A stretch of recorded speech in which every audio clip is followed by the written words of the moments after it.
Hey folks, Jimmy here, aka Palette of the Dead. Welcome back to the channel and welcome to the latest issue of Warhammer 40k Combat Patrol magazine.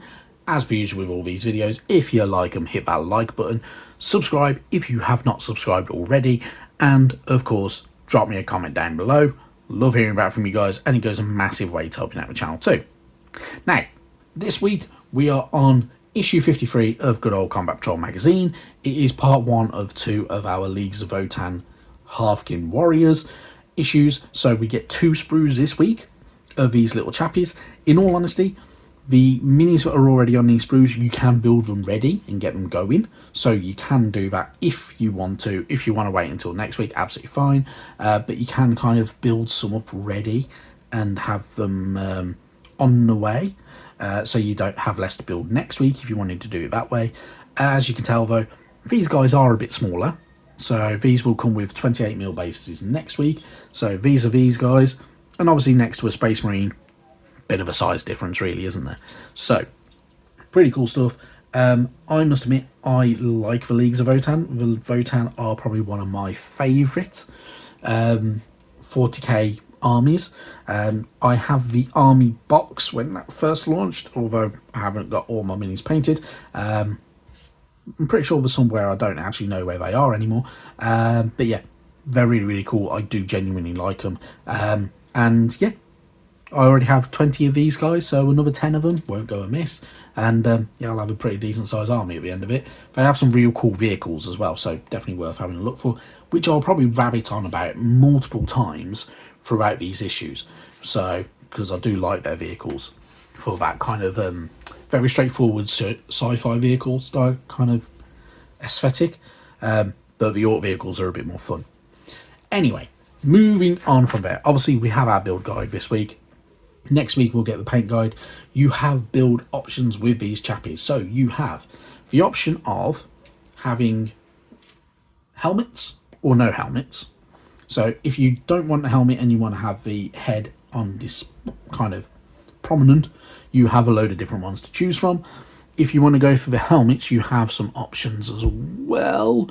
So you do have all these different little helmets. You have a couple of helmets that have open visors as well, so you can have best of both worlds if you wanted to, but super cool stuff.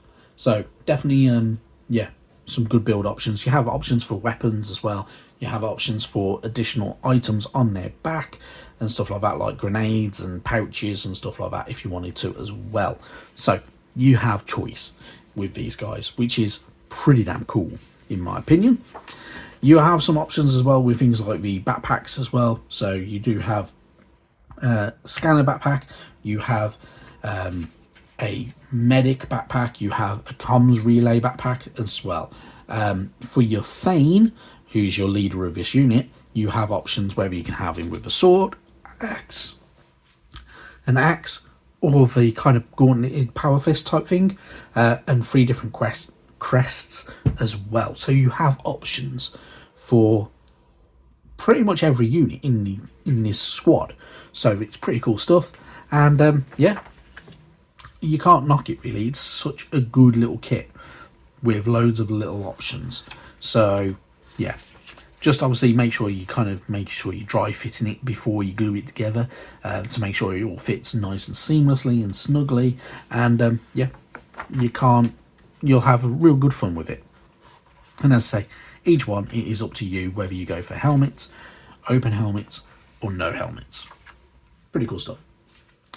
Anyway, moving on from there, you have an update to paint guides for the Chaos Space Marines and the Orcs with this issue.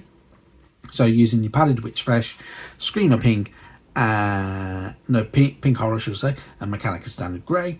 In all honesty, it all works. Yeah, I can't knock it. It does just what it needs to do for each mini. Yeah, there will be more updates because obviously this isn't finished, because there are updates to things like the flames on the book and such like that will come along, and a few other bits and pieces as we go, and the same with the Orcs as well. So the Orcs have the same update for the skulls and any ivory like bone and horns and stuff like that on the helmets, and even the wraps on the weapons and exhausts, and things like your mechanic standard grey for kind of black cloth, and pink horror for things like the tongue on any open mouths, which all does work. So yeah, can't knock it. When you're done, you'll have something that looks like that, and obviously still a work in progress. There'll still be more to do with these guys, but otherwise they're actually not too bad. We're actually pretty much already on the way there, and you can do little tweaks if you wanted to, if you're not following the guide. Anyway, moving on from there, we've got some lore. So the Ancestor Cores, so all to do with the Leagues of Votann now. So Ancestor Cores are ancient machine intelligences that shepherd and guide the kin using millennia of accumulated knowledge. They are sacred to the Leagues who depend upon them utterly for their survival. For as long as the Leagues of Votann have existed, their development has been steered by the Ancestor Cores, called Votann. Those from other species may have heard the name, but their true nature is kept secret. The kin suspect, probably correctly, that the greed, fear, or superstition of outsiders would only lead them to try and steal or destroy the Votann, were their true nature to become widely known. As indispensable the Ancestor Cores are, they have started to develop idiosyncrasies that and become increasingly erratic.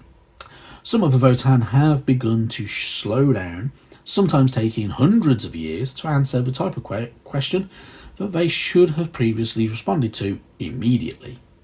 So, the Votann are kind of diminishing, and yeah, that can happen with anything that gets really, really old.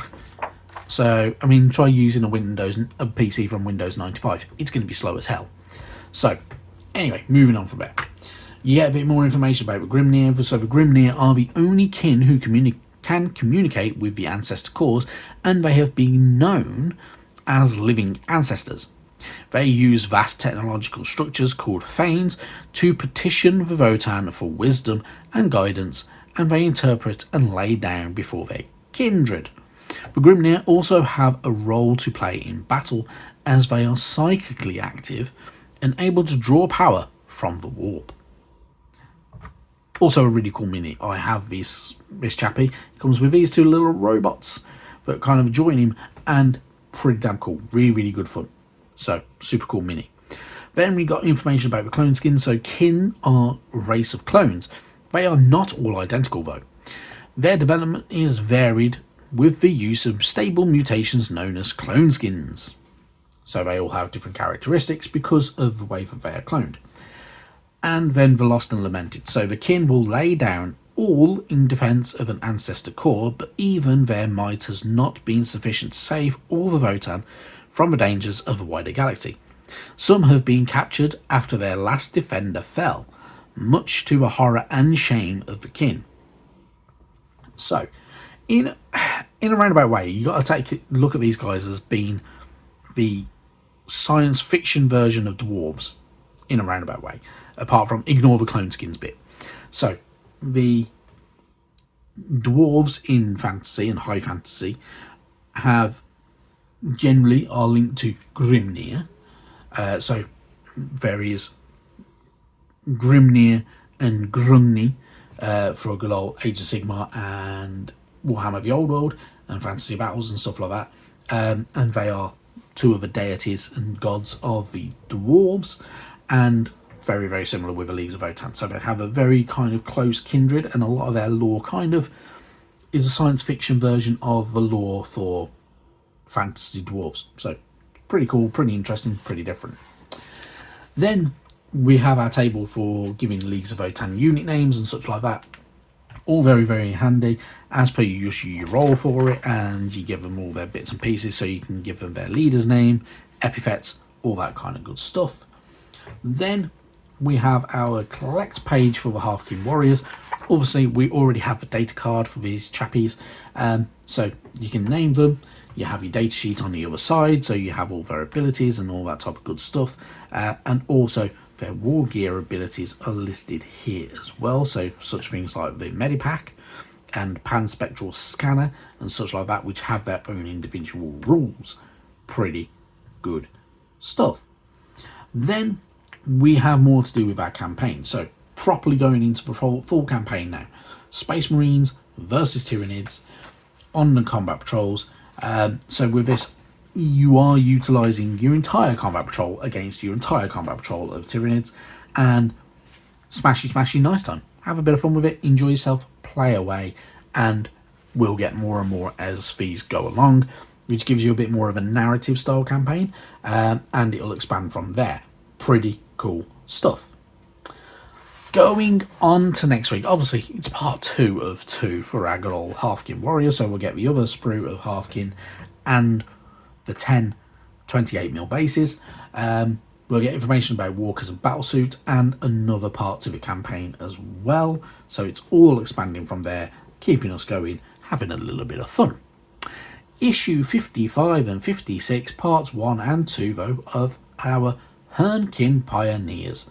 These are good old Leagues of Votann vehicles, so they are kind of like speeder bikes, and yeah, they're alright, they're not too bad. These are my ones that are actually missing. I'm missing these units from my original army box, but yeah, they're pretty cool. They're kind of like, they're on hover propulsion, so they're a little bit different.